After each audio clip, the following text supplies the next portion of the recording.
Hi guys, my name's Cameron and welcome back to the channel. That was a weird intro. Sorry. Welcome back to the channel, and today we're doing the Elimination Chamber 2018 predictions. Now, oddly, there's only 4 matches on this card, which I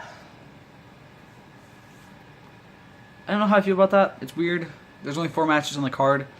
They're talking about bringing like the brand split pay-per-views, like the split pay-per-views. They're talking about taking those away and kind of just having it be molded together pay-per-views, but people from one brand can only face for championships from another brand, which I think is kind of a waste of time. Like, what the fuck was the point of bringing the brand split if you're not going to do pay-per-view splits as well?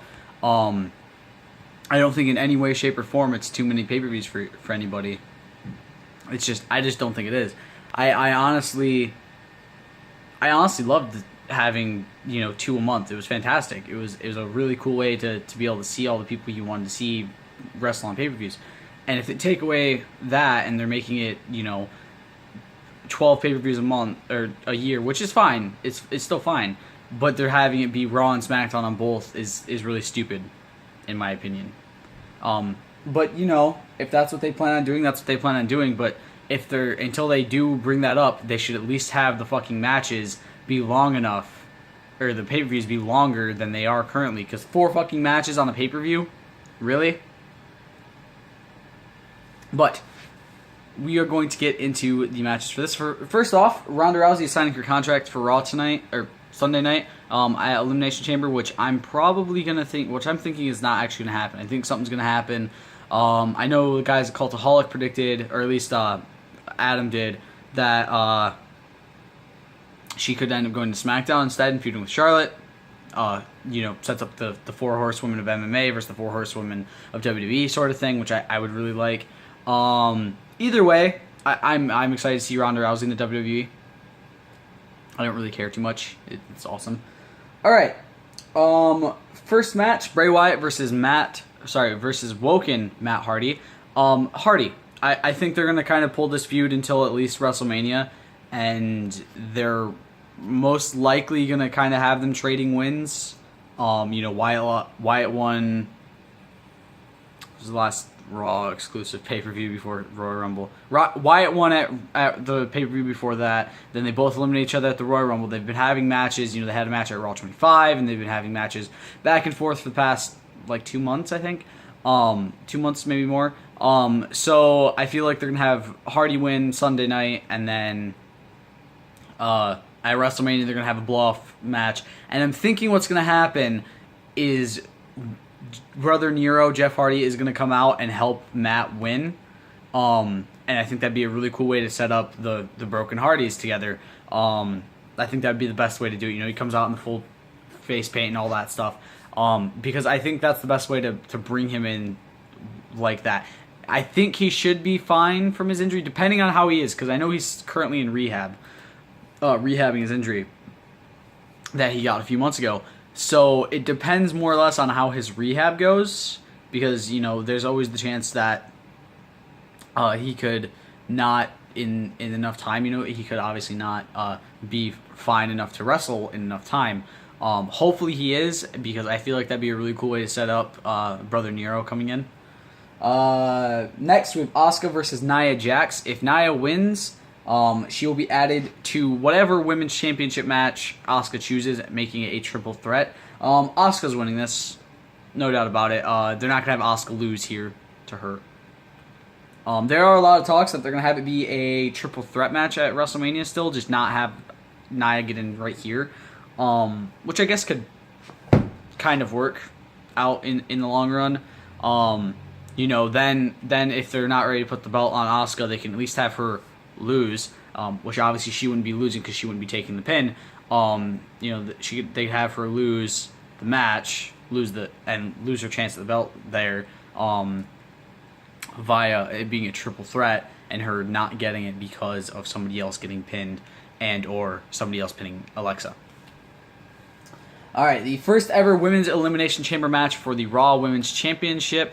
We have Alexa Bliss, Bayley, Mandy Rose, Mickie James, Sonya Deville, and Sasha Banks. I'm actually going to, I think I did this last year, I'm going to predict the order that everyone's going to come in, as well as when I think they're going to get out, and who I think is going to be the last woman standing. So, first off, I think it's going to be Alexa Bliss and Sasha Banks. You see, obviously, Alexa having the kind of, the whole, oh, you're not good enough, Sasha, you're not better than me, that kind of stuff. Alexa always taking it back from Sasha right after Sasha wins it, just like Charlotte did when Charlotte was still on Raw. So I feel like Alexa and Sasha starting this would be a very good way to tell the story, especially because a lot of people think Sasha's turning heel tonight, or on Sunday night. Next, I think it's going to be Mickie James, and she is going to help Sasha double team. She's gonna help Alexa double team Sasha, and it's gonna kind of be like, okay, Sasha's down really hard here. It's gonna be tough. Next, I think it's gonna be Bayley, so it's gonna kind of be a 2-on-2 situation. You notice that Absolution's not gonna be until the end. You'll see why.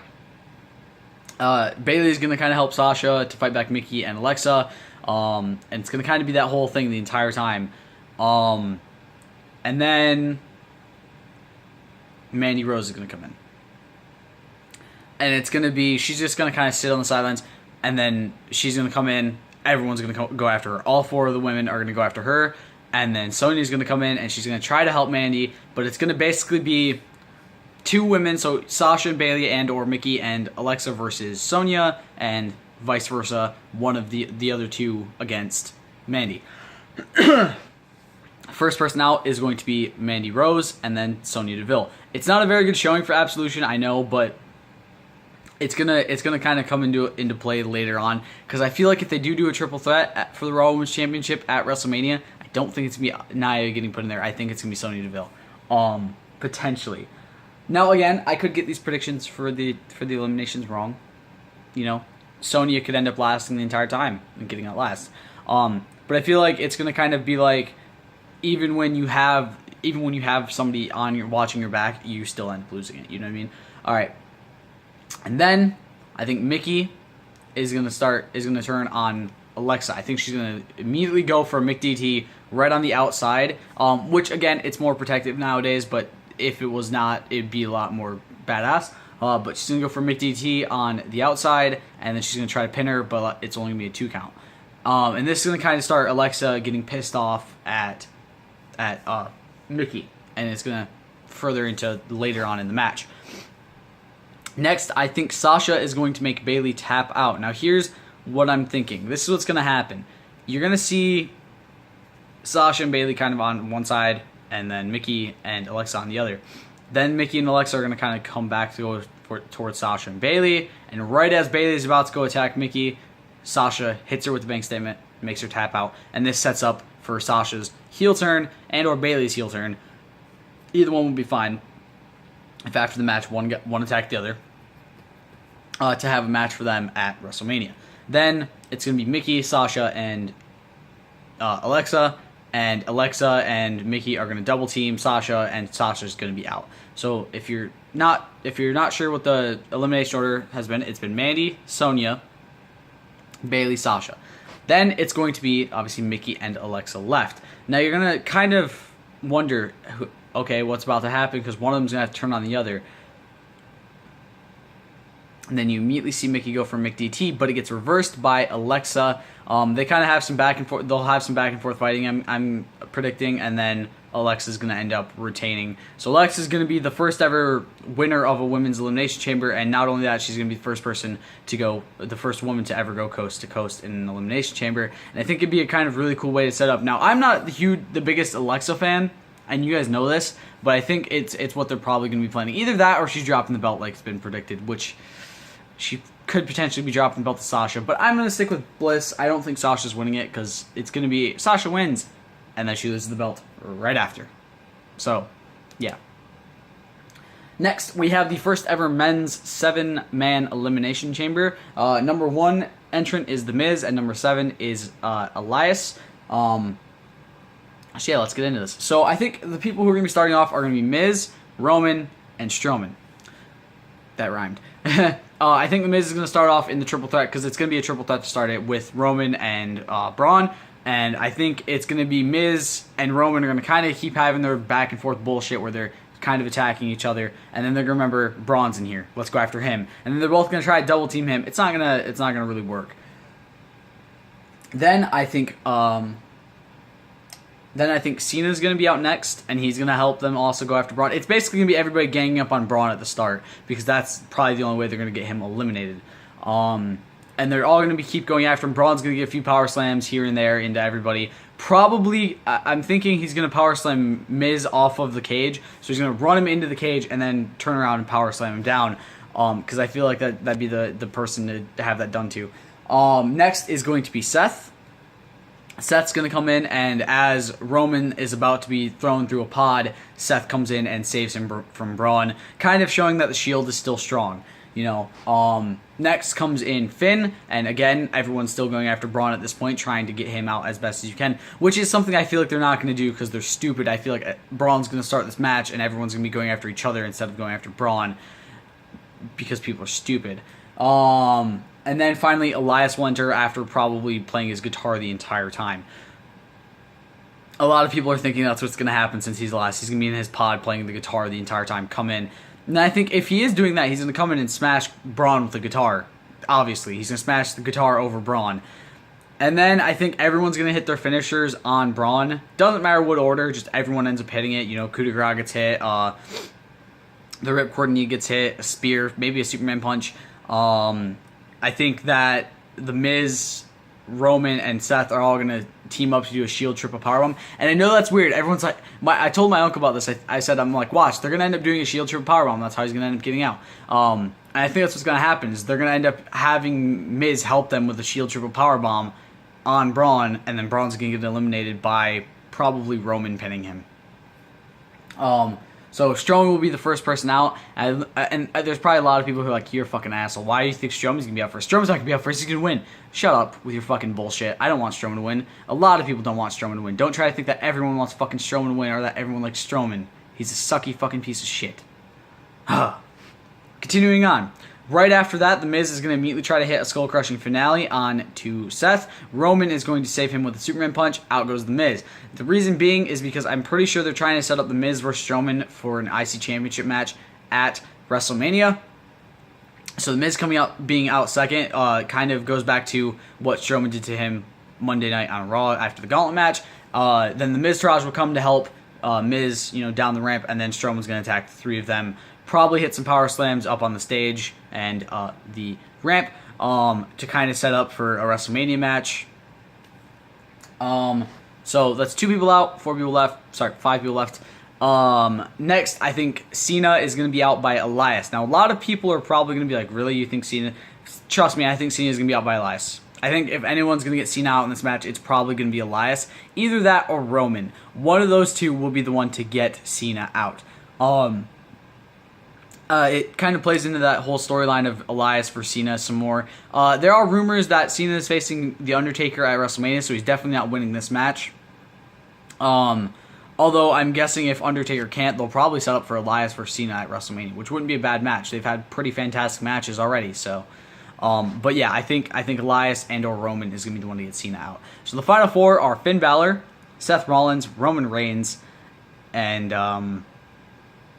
Elias. Sorry. I think Finn and Elias are going to kind of immediately go after Roman and Seth, try to, because it's the Shield. They're going to try to pinpoint the both of them and try to get their advantage away.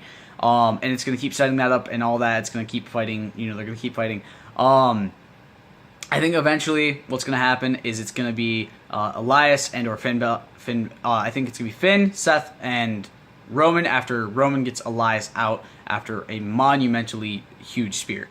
And then it's going to be Finn and Seth pinning Roman at the same time. It's going to kind of call back to their match to get into the Elimination Chamber in the first place, where they both pin Bray Wyatt. I think it'd be kind of cool if they made that how Roman gets out. If they do a double pin,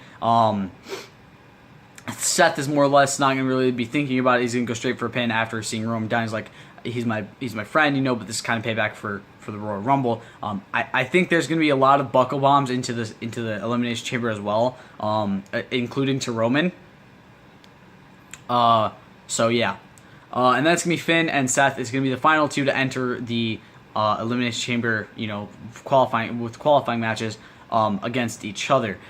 Now I talked to my uncle about this. I joked about this because they both won the match to get into this at the same time together, pinning Bray Wyatt. I told my uncle I think it'd be hilarious if somehow they both won this match. Like they both got each other in a submission. They both tapped at the same time or some shit like that. To end up going to WrestleMania together. I think Seth's gonna end up winning this. I don't know how, but it's gonna be Seth. Again, you see the whole narrative kind of playing out here. Basically, there's also rumors that Seth is gonna be facing Lesnar and winning, and then potentially feuding with Roman. The original plan was Roman wins the Elimination Chamber, and then Dean turns heel on him, and they feud for the Universal Championship. It could potentially be Seth versus Roman now for that. But what I think is going to happen is it's going to kind of play into that narrative from 3 years ago or whatever, where Seth cashed in to make it a triple threat and end up winning the championship, stealing Roman's chance of beating Brock. I think it could still end up being a triple threat at WrestleMania as well. But yeah, I think Seth is winning the men's Elimination Chamber, the first ever 7-man Elimination Chamber to go on and face Lesnar. Yeah. Because I feel like that's the best way to do it, you know. Especially with what's going on with Roman and the steroids right now. You know, I feel like they're not going to really want to have him win this match and go on to face for the championship because they're going to try to pull him back a bit. You saw it at the Gauntlet match with Seth eliminating him, so it makes a lot of sense. I hope you guys enjoyed. I'll see you next time. Stay golden. Peace.